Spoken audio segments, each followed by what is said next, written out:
When Isaac had become an old man and was nearly blind, he called his eldest son, Esau, and said, "My son."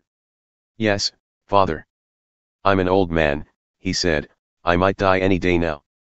Do me a favor, get your quiver of arrows and your bow and go out in the country and hunt me some game. Then fix me a hearty meal, the kind that you know I like, and bring it to me to eat so that I can give you my personal blessing before I die." Rebekah was eavesdropping as Isaac spoke to his son Esau. As soon as Esau had gone off to the country to hunt game for his father, Rebekah spoke to her son Jacob. "I just overheard your father talking with your brother, Esau. He said, 'Bring me some game and fix me a hearty meal so that I can eat and bless you with God's blessing before I die. Now, my son, listen to me. Do what I tell you. Go to the flock and get me 2 young goats. Pick the best, I'll prepare them into a hearty meal, the kind that your father loves. Then you'll take it to your father, he'll eat and bless you before he dies.' But mother," Jacob said, "my brother Esau is a hairy man and I have smooth skin. What happens if my father touches me? He'll think I'm playing games with him.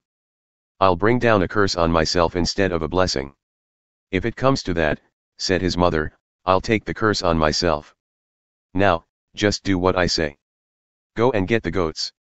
So he went and got them and brought them to his mother, and she cooked a hearty meal, the kind his father loved so much. Rebekah took the dress-up clothes of her older son Esau and put them on her younger son Jacob. She took the goatskins and covered his hands and the smooth nape of his neck. Then she placed the hearty meal she had fixed and fresh bread she'd baked into the hands of her son Jacob. He went to his father and said, "My father." "Yes," he said. "Which son are you?" Jacob answered his father, "I'm your firstborn son Esau. I did what you told me. Come now, sit up and eat of my game so you can give me your personal blessing." Isaac said, "So soon? How did you get it so quickly?" "Because your God cleared the way for me." Isaac said, "Come close, son, let me touch you, are you really my son Esau?" So Jacob moved close to his father Isaac. Isaac felt him and said, "The voice is Jacob's voice but the hands are the hands of Esau." He didn't recognize him because his hands were hairy, like his brother Esau's. But as he was about to bless him he pressed him, "You're sure? You are my son Esau?" "Yes. I am." Isaac said, "Bring the food so I can eat of my son's game and give you my personal blessing." Jacob brought it to him and he ate. He also brought him wine and he drank. Then Isaac said, "Come close, son, and kiss me." He came close and kissed him, and Isaac smelled the smell of his clothes. Finally, he blessed him, "Ah! The smell of my son is like the smell of the open country blessed by God. May God give you of heaven's dew and earth's bounty of grain and wine. May people serve you and nations honor you.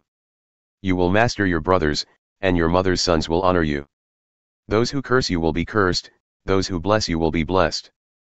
And then right after Isaac had blessed Jacob and Jacob had left, Esau showed up from the hunt. He also had prepared a hearty meal. He came to his father and said, "Let my father get up and eat of his son's game, that he may give me his personal blessing." His father Isaac said, "And who are you?" "I am your son, your firstborn, Esau." Isaac started to tremble, shaking violently. He said, "Then who hunted game and brought it to me? I finished the meal just now, before you walked in. And I blessed him, he's blessed for good." Esau, hearing his father's words, sobbed violently and most bitterly, and cried to his father, "My father! Can't you also bless me? Your brother," he said, "came here falsely and took your blessing." Esau said, "Not for nothing was he named Jacob, the heel. Twice now he's tricked me, first he took my birthright and now he's taken my blessing." He begged, "Haven't you kept back any blessing for me?" Isaac answered Esau, "I've made him your master, and all his brothers his servants, and lavished grain and wine on him. I've given it all away. What's left for you, my son? But don't you have just one blessing for me, father? Oh, bless me my father. Bless me." Esau sobbed inconsolably. Isaac said to him, "You'll lie far from earth's bounty, remote from heaven's dew. You'll lie by your sword, hand to mouth, and you'll serve your brother. But when you can't take it anymore you'll break loose and run free." Esau seethed in anger against Jacob because of the blessing his father had given him. He brooded, "The time for mourning my father's death is close. And then I'll kill my brother Jacob."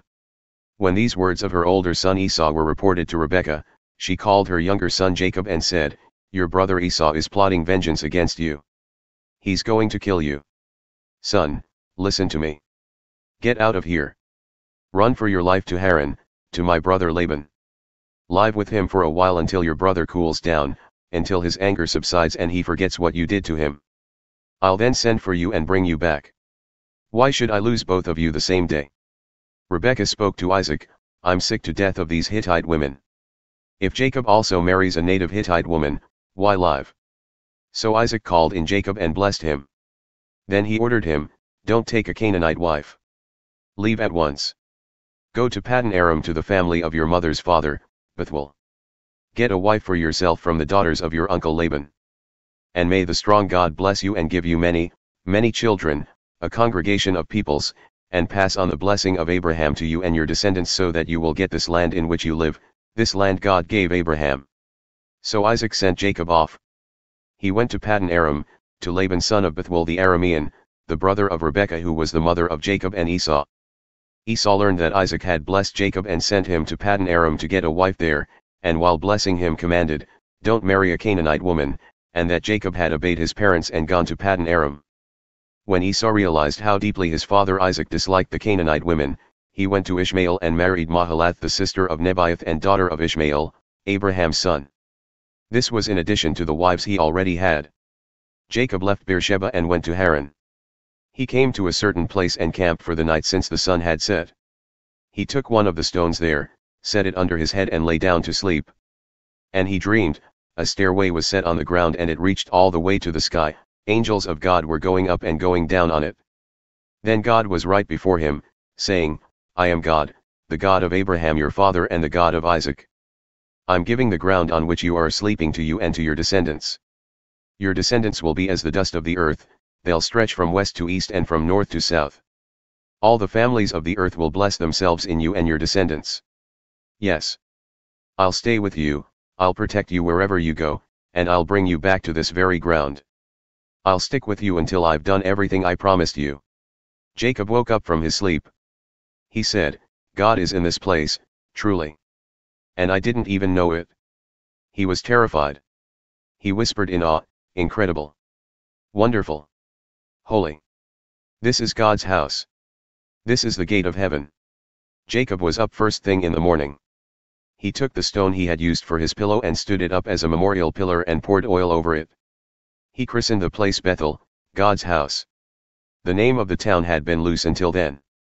Jacob vowed a vow, "If God stands by me and protects me on this journey on which I'm setting out, keeps me in food and clothing, and brings me back in one piece to my father's house, this God will be my God. This stone that I have set up as a memorial pillar will mark this as a place where God lives. And everything you give me, I'll return a tenth to you."